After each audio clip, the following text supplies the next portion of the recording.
everyone, this is me Avni Sahu and in this video what we are going to get discussed all about is the fundamental rights.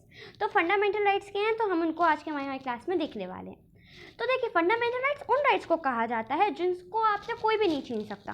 For example right to life, इनको citizens तो ये right to life जैसी और जैसे उनका के 6 rights हैं, इन rights को सिटीजन्स तो क्या आपसे गवर्नमेंट भी नहीं छीन सकती है। तो ये इन्हीं राइट्स को हम फंडामेंटल राइट्स कहते हैं और ये आर्टिकल 12 से लेकर आर्टिकल 35 तक हैं। तो देखिए अब जो फंडामेंटल राइट्स हैं, फंडामेंटल राइट्स को अमेरिका से इंडियन कॉन्स्टिट्यूशन लाया था, ठीक है। तो जो हमारी आज की क्लास है हम आज में कुछ फंडामेंटल राइट्स को डिस्कस कर लेंगे और जो हमारी नेक्स्ट वीडियो होने वाली है उसमें हम आगे की फंडामेंटल राइट्स को देख लेंगे। तो देखिए जो फंडामेंटल राइट्स हैं ये आर्टिकल 12 से लेकर 35 तक कवर अप करके रखती हैं। ओके अब आर्टिकल 12 क्या कहता है? आर्टिकल 12 आपको स्टेट की डेफिनेशन देता है। अब स्टेट की डेफिनेशन मतलब क्या? जब भी वर्ड स्टेट आता है तो हमारे तो स्टेट से तो हमका मतलब यही है ना, तात्पर्य तो हमारा यही है ना कि यूपी, एमपी, राजस्थान तो ये स्टेट नहीं होते, मतलब इनको भी स्टेट कहते हैं। पर आपको पहले अब आपको जब पता चल जाएगा स्टेट की डेफिनेशन तो आप ऐसे मतलब सिर्फ यही स्टेट नहीं और भी बहुत सी चीज़ों को, बहुत सी अथॉरिटीज़ को हम स्टेट कहते हैं। स्टेट उन अथॉरिटीज़ को कहा जाता है जो खुद के एम्प्लॉयर्स को खुद ही नियुक्त करती हैं। ऑन द सेम टाइम वो मतलब उनका एरिया फिक्स है और वो अपने एम्प्लॉयर्स को सैलरी भी खुद ही देती है, मतलब किसी ऊपर वो निर्भर नहीं है। इस तरीके के और बहुत सारी इनके ऐसी लॉज होते हैं ना, जो अथॉरिटी इन सभी लॉज को इन सभी चीज़ों को फुलफिल करती है, इन सभी पॉइंट्स को, तो उसको हम स्टेट कहेंगे। फॉर एग्जांपल जो इलेक्ट्रिसिटी डिपार्टमेंट होता है वो एम्प्लॉयर्स को खुद ही नियुक्त करता है, खुद ही एम्प्लॉय करता है। ऑन द सेम टाइम जो सैलरी जो है एम्प्लॉयर्स को वो भी इलेक्ट्रिसिटी डिपार्टमेंट खुद देता है। तो मैं इसको क्या कहूँगी? मैं उसको स्टेट कहूँगी। और इस तरीके से सेंट्रल गवर्नमेंट भी स्टेट हो गई, क्योंकि जैसे कि बहुत से ऐसी एग्जाम्स होते हैं जिसमें जो सेंट्रल गवर्नमेंट कंडक्ट करवाती है और उससे क्या होता है आपके जो एम्प्लॉयर्स हैं उनको एम्प्लॉय किया जाता है और उनको क्या फिर उनकी जो सैलरी है वो सेंट्रल गवर्नमेंट ही देती है। ऐसे एमपी, यूपी और जितने भी स्टेट हैं वो उनका भी यही है, तो इसको हम क्या कहेंगे? स्टेट कहेंगे। तो आर्टिकल 2 मेनली हमको क्या देता है? स्टेट की डेफिनेशन देता है। अब आर्टिकल 13 का कहता है? आर्टिकल 13 आपको सिर्फ और सिर्फ ये कहता है, देखिए जैसे हम सबको पता है कि इंडियन कॉन्स्टिट्यूशन जो है ये 1950 में इम्प्लीमेंट हुआ।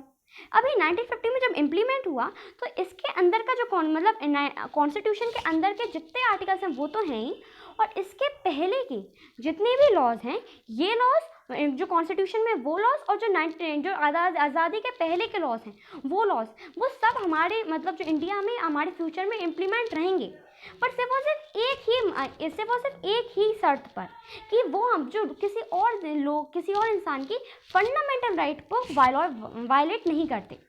फॉर एग्जांपल जैसे कि आईपीसी की धाराएं जो होती हैं वो उस टाइम पर 19th सेंचुरी में बनी हुई थी, करीब 1860 या मुझे ऐसे साल तो एग्जैक्ट पता नहीं है, बट 80 से 80 में ही कुछ ऐसे आईपीसी आई थी और वो आज भी हमारे इंडिया में इम्प्लीमेंटेड हैं। तो मतलब क्या वो उसमें कुछ बुरा नहीं था, तो उसमें हाँ थोड़े बहुत करेक्शन हुए होंगे पर वो उसमें कुछ ज़्यादा कुछ गड़बड़ी नहीं थी, तो हमारे इंडिया में वो आज भी इम्प्लीमेंटेड है। On the same time triple तलाक को देख लीजिए, वो औरतों की फंडामेंटल राइट को वायलेट कर रहा था, वो किसी इंसान को अच्छे से वो कुल मिला के वायलेट कर रहा था इन वुमेन्स की फंडामेंटल राइट्स को। तो फिर क्या हुआ? तो उसको हमने अबॉलिश कर दिया। तो आर्टिकल 13 तो उसी को यूज़ करते हुए तो सुप्रीम कोर्ट ने उसको अब वो लॉ नहीं रहेगा ऐसा आदेश दिया था। तो मेनली आर्टिकल 13 क्या कहता है आपसे? आर्टिकल 13 आपसे यही कहता है कि 1950 के पहले के लॉज और हमारा जो कॉन्स्टिट्यूशन है वो लॉज, इन दोनों में ही आपको कोई भी कुछ ऐसे आगे जो फंडामेंटल राइट्स को वायलेट कर रहा है ऐसा कोई लॉ, जो वो लॉ नहीं कहलाएगा, वो अबॉलिश हो जाएगा, ठीक है। तो अब इसके बाद आता है आर्टिकल 14।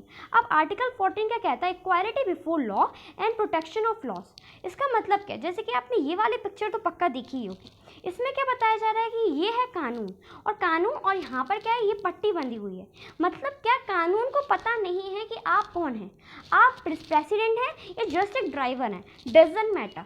आपके लिए जो आप कोई भी हो, आप अंबानी हो या फिर 150 वाले हो, कोई भी हो, पर आप कानून से बड़े नहीं हैं। आप कितने ही बड़े हों पर आप कानून से बड़े नहीं हैं। मतलब कॉन्स्टिट्यूशन लॉ के लिए सब बराबर हैं। मतलब अगर प्रेसिडेंट आ जाएगा और अगर रिक्शा वाला आ जाएगा, ड्राइवर आ जाएगा, तो वो दोनों के लिए ही जो लॉज होंगे वो इक्वल होंगे। जो यही कहता है हमारा आर्टिकल 14। अब आर्टिकल 14 जो हमने है वो हमने मतलब आर्टिकल 14 में भी, अब जो आर्टिकल 14 है ये हमने लिया था अब जो आर्टिकल 14 है ये हमने लिया था ब्रिटेन से, मतलब यूके से। अब यूके में क्या हुआ कि मतलब वैसे तो उन लोगों ने मतलब अच्छा है कि कोई सबके लिए लॉज बराबर हैं। अमेरिका में मतलब ऐसे बहुत से लोगों ने ये बोला कि ऐसा थोड़ी ना, मतलब वहाँ की कॉन्स्टिट्यूएंट असेंबली होगी, तो उन लोगों ने बोला कि ऐसा नहीं होना चाहिए। वाई? बिकॉज देखिए, आपने भी कभी भी आपने ट्रेन में या बस में ट्रैवल किया हो तो आपने देखा होगा कि जो छोटा बच्चा होता है, लाइक 10 साल से छोटा होता है, उसको क्या, उसका मतलब 5-6 साल का जो बच्चा है उसका टिकट आधा लगता है, और जो बड़ा जो 10-15 साल 10 साल से बड़ा है उसका टिकट पूरा लगेगा। तो इसका मतलब क्या है कि मतलब लॉ के बराबर, सब लॉ के कोई ऊपर नहीं, सब लॉ के बराबर, मतलब उस बच्चे का भी पूरा लगेगा और उस मतलब 10 साल से ऊपर के इंसान का भी उतना ही लगेगा। तो ये तो नहीं होना चाहिए ना, मतलब किसी किसी को रिजर्वेशन भी दे देते हैं हम, तो ये एक तरीके का पॉजिटिव डिस्क्रिमिनेशन हो जाता है।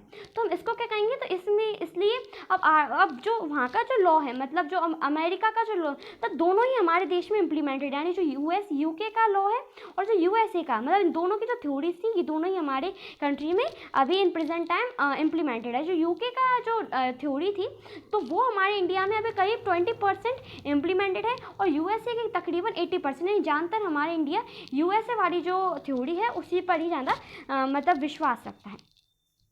अब आर्टिकल 15 क्या कहता है आपसे? आर्टिकल 15 ये कहता है कि रिलीजन, रेस, कास्ट, सेक्स और प्लेस, आप कहाँ पर जन्म लेते हैं, इन सभी जो ये 5 बातें हैं, इन सभी के आधार पर आपसे डिस्क्रिमिनेशन नहीं किया जाएगा। फॉर जैसे कि अब रिलीजन से मेरा मतलब क्या है कि जैसे कि हिंदू और मुस्लिम, आप डजेंट मैटर, आप डिस्क्रिमिनेशन नहीं होगा। और डिस्क्रिमिनेशन होता है तो आप जैसे कि, हाँ, मैंने आपको एक बात नहीं बताई कि जो फंडामेंटल राइट्स हैं इनका सेफगार्ड कौन करता है। मतलब आप मान लीजिए आज मेरी फंडामेंटल राइट्स वायलेट होती हैं तो मैं कौन के पास जाऊँ? मतलब मैं पीएम के पास जाऊँ, प्रेसिडेंट के पास जाऊँ, मेरी सेंट्रल गवर्नमेंट के पास जाऊँ, स्टेट गवर्नमेंट के पास जाऊँ, लोअर कोर्ट में जाऊँ, हाई कोर्ट में जाऊँ या सुप्रीम कोर्ट में जाऊँ? मैं कहाँ जाऊँ? तो आंसर है कोर्ट, सुप्रीम कोर्ट। अगर कोई भी आपकी फंडामेंटल राइट्स को वायलेट करता है तो आप सीधे सुप्रीम कोर्ट में जा सकते हो, और जो सुप्रीम कोर्ट है वो उस इंसान की जिसने आपकी जो भी अथॉरिटी है, जो इंडिविजुअल है, उसको एक पनिशमेंट मिल जाएगी। जनरली होता भी है, जैसे कि एक हमारी आर्टिकल 21 जो है, आर्टिकल 21 ये आपको देता है राइट टू लाइफ। मतलब, और जब कोई भी अगर जैसे कि मर्डर के केस में सीधे फांसी, मर्डर के केस में क्या आपको मतलब उम्र कैद की सज़ा दे दी जाती है। अगर आपने जाना मतलब कुछ और गंभीर मामला, बहुत गंभीर, बहुत क्रिटिकल, आपने कुछ बहुत गंदा घिनौना काम किया तो उसके लिए आपको फांसी की सज़ा भी सुना दी जाती है। तो आर्टिकल 15 आपको जनरली क्या कहता है कि आपको मतलब क्या होगा कि आपके रिलीजन, मतलब आपका कोई फंडामेंटल राइट्स को कोई भी वायलेट करेगा तो आप सीधे सुप्रीम कोर्ट में जा सकते हो। अब देखिए, रिलीजन, अगर मतलब आर्टिकल 15 पे वापस से लौट आते हैं तो देखिए, रिलीजन मतलब मुस्लिम हो, हिंदू हो, डजेंट मैटर, आपको सेम आपको अपॉर्चुनिटी दी जाएंगी और आपको इक्वली ट्रीट किया जाएगा। रेस से मतलब मेरा मतलब क्या है? रेस मतलब कोई गोरा काला, इससे डजेंट मैटर। कास्ट से मेरा मतलब क्या है कि वो ब्राह्मण, क्षत्रिय, वैश्य, शूद्र, इन पर भी आपका कोई भी डिस्क्रिमिनेशन नहीं होगा। सेक्स पर नहीं होगा। सेक्स मतलब क्या? मतलब जो मेल, फीमेल और ट्रांसजेंडर। प्लेस ऑफ बर्थ से मेरा मतलब क्या है कि ऐसा नहीं होगा कि जैसे कि मान लीजिए कि कोई इंसान महाराष्ट्र में, किसी के इंसान का बर्थ प्लेस महाराष्ट्र है तो उसको दिल्ली में कोई भी दिल्ली में उससे डिस्क्रिमिनेशन होगा, तो ऐसा नहीं हो सकता। मतलब उसको जॉब नहीं मिलेगी या फिर उसको कुछ और, मतलब उसका डिस्क्रिमिनेशन किया जाएगा, तो ऐसा नहीं हो सकता। अगर ऐसा होता है तो वो इंसान डायरेक्टली सुप्रीम कोर्ट में जा सकता है। तो आर्टिकल 15 आपको जनरली क्या कहता है कि इन पाँच सर्कमस्टेंस में आपसे वो डिस्क्रिमिनेशन होता है तो आप सीधे सुप्रीम कोर्ट में जा सकते हो, या फिर फंडामेंटल राइट है और आप अगर कोई वायलेट करता है तो आप सीधे सुप्रीम कोर्ट में जाइए। अब आर्टिकल 16 क्या कहता है? आर्टिकल 16 जनरली आपसे ये कहता है equality of opportunity and enough public employment, मतलब क्या कि अपॉर्चुनिटी आपको इक्वल मिलेगी। मतलब ऐसा नहीं है कि अगर मेरे पास अगर कोई मुस्लिम या कोई, मान लीजिए मैं एक ऑफिसर हूँ और अगर मेरे पास कोई मुस्लिम पर्सन आता है और कोई हिंदू पर्सन आता है, दोनों की ही मतलब क्वालिफिकेशन इक्वल है, तो मैं हिंदू को ज़्यादा प्रेफरेंस दूँ या फिर मुस्लिम को ज़्यादा प्रेफरेंस दूँ, दोनों इक्वली ट्रीट किए जाएंगे। अब यहाँ पर आपके मन में डाउट आ रहा होगा, फिर रिजर्वेशन कैसे? तो देखिए, रिजर्वेशन एक तरीके का पॉजिटिव डिस्क्रिमिनेशन हो जाता है। बल्कि यहाँ पर डिस्क्रिमिनेशन वर्ड यूज़ करना ही गलत हो जाएगा। देखिए, अगर अभी तो हम आर्टिकल 18 तक ही पढ़ेंगे, पर जो हमारी आगे की क्लास वीडियोज़ हैं हमें उसमें पता चलेगा कि आर्टिकल 35 जो है, आर्टिकल 35 आपसे बोलता है कि मतलब हम जो देखिए जो फंडामेंटल राइट्स हैं, अब इनमें आपको ये 1950 के टाइम पर बनाई गई थी, और बहुत सी चीज़ें तो ऐसी, बहुत से आर्टिकल्स तो ऐसे भी हैं जो पहले से ही जो ब्रिटिशर्स के टाइम से चले आ रहे हैं, और उससे भी पहले किसी ने मतलब बना दिए होंगे और हमने उनसे ले लिए होंगे किसी और देश के से। मतलब मेरा मतलब कहने का मतलब क्या है कि ये बहुत पुरानी हो चुकी हैं, और आगे क्योंकि ये कॉन्स्टिट्यूशन तो फॉरएवर रहने वाला है, मतलब हमेशा रहेगा फ्यूचर तक। तो इसमें क्या होगा, मतलब अगर आपको कोई लगता है कि यार कि ऐसा नहीं होना चाहिए, मतलब ये राइट और बढ़ा देनी चाहिए, तो इसमें क्या हो जाएगा कि आपकी जो इन फंडामेंटल राइट्स में आपको एक मतलब कुछ जोड़ सकते हो। तो इसका मतलब आपको क्या एक, और आपको सीधे आपको और आगे के राइट्स में आपको पता चलेगा कि आप पॉजिटिव डिस्क्रिमिनेशन कर सकते हैं किसके मतलब अगर लोगों को ज़्यादा मतलब अच्छी राइट्स देना और लोगों की लाइफ स्टाइल सुधारने के लिए पॉजिटिव डिस्क्रिमिनेशन किया जा सकता है। तो ये आर्टिकल 16 आपको क्या कहता है generally, equality of opportunity in matters of public employment. मतलब पब्लिक एम्प्लॉयमेंट की अगर आप पर्सपेक्ट में देखोगे तो आपको अपॉर्चुनिटी आपको इक्वल मिलेगी। मतलब ऐसा नहीं है कि हिंदू को ज़्यादा मिलेगी मुस्लिम को, या फिर कोई गोरी इंसान को कम या उसको ज़्यादा, तो ऐसा कुछ भी नहीं होगा। सो आर्टिकल 17 क्या कहता है, प्रोहिबिटेशन ऑफ अनटचेबिलिटी। अब अनटचेबिलिटी से मतलब क्या है, छुआछूत। मतलब पहले होता था ना कि ब्राह्मण जो लोग होते हैं वो शूद्रस को टच नहीं करते थे, और अगर वो होते थे तो वो अपने आप को अशुद्ध मानते थे। तो ये अनटचेबिलिटी को अबॉलिश कौन करता है, आर्टिकल 17 करता है कि अगर ऐसा नहीं करोगे, और अगर ऐसा होता है तो आप सीधे सुप्रीम कोर्ट में जाइए और आपकी बात मानी जाएगी। तो आर्टिकल 17 क्या कहता है, प्रोहिबिटेशन ऑफ अनटचेबिलिटी। अब आर्टिकल 18 क्या कहेगा, अब आर्टिकल 18 क्या कहता है कि आर्टिकल 18 आपको कहता है कि आप टाइटल्स नहीं रख सकते हैं। टाइटल से मेरा मतलब क्या है, लेट सपोज कि कोई इंसान है उसको पद्म विभूषण मिल चुका है, तो वो अपने नाम के आगे ऐसा हमेशा सरनेम के तौर पे ऐसा नहीं लिखाएगा I am Padma Vibhushan awardee and this is मतलब कोई भी नाम है XYZ। तो इसके लिए वो ऐसा नहीं कर सकता फॉर एग्जाम्पल। पर हाँ, अब आपके मन में एक डाउट आ रहा होगा कि बहुत से लोग तो ऐसे लिख देते हैं लाइक IAS दीपक कुमार और IAS व्हाटसोएवर।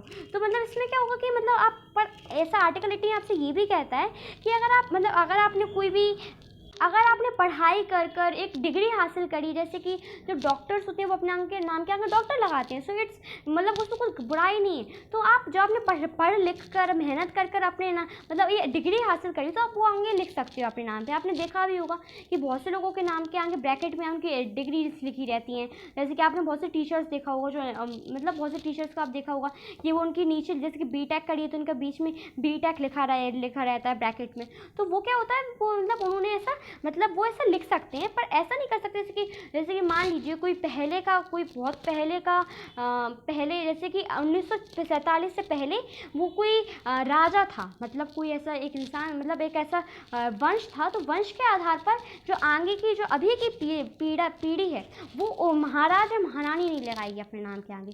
फॉर एग्जाम्पल जो सिंधियास क्या थे, वो पहले क्या मतलब पहले वो ग्वालियर जो उनके ग्वालियर प्रेसिडेंसी थी वो उस पर राज करते थे। तो अब जो आगे के अब जो जनरेशन्स आ रही हैं उनकी, अब वो जनरेशन्स उनके नाम के आगे जैसे कि ज्योतिरादित्य सिंधिया उनके नाम के आगे महाराज या महारानी नहीं लिखेगा, पर वो सरनेम के तौर पर मतलब जैसे कि सरनेम तो लिख ही सकते हैं, पर आप ऐसे नहीं कर सकते कि सरनेम के तौर पर आपने आपकी मतलब पुरानी जो आपकी जो मिलिट्री या एकेडमिक मतलब आपकी जो टाइटल्स हैं वो आप यूज़ नहीं कर सकते।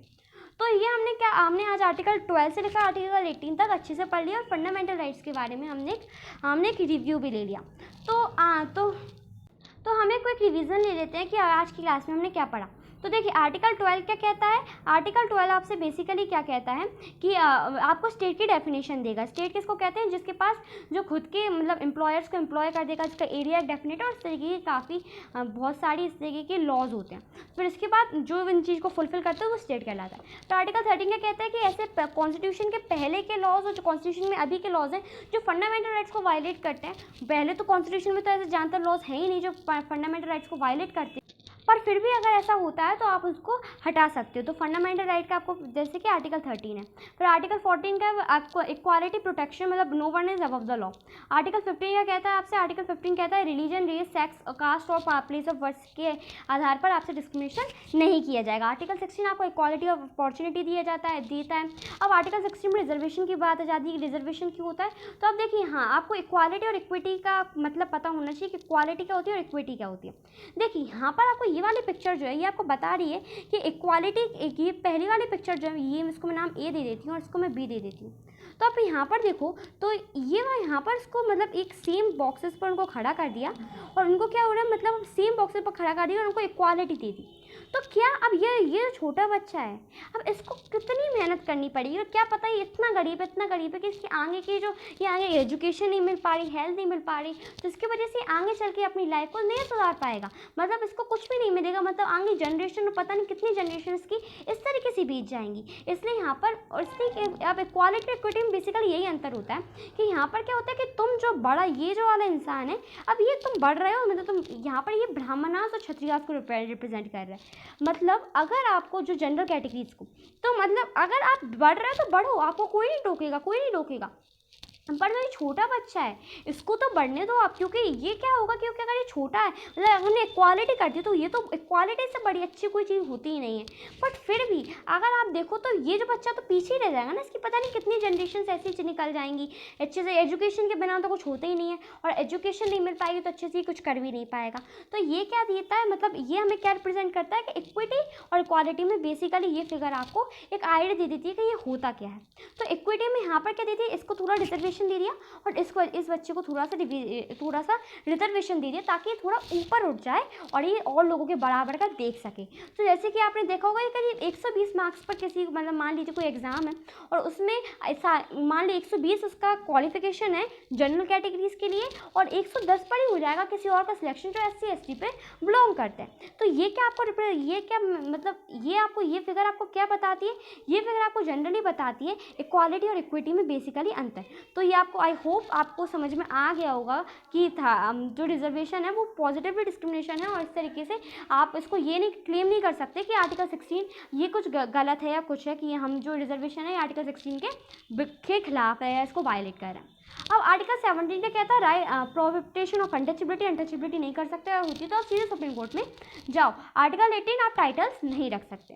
तो that's all about today's class और हमारी आगे की क्लास में हम आगे के फंडामेंटल राइट्स को कंटिन्यू करेंगे। So meet you in next lesson, till then good bye, take care.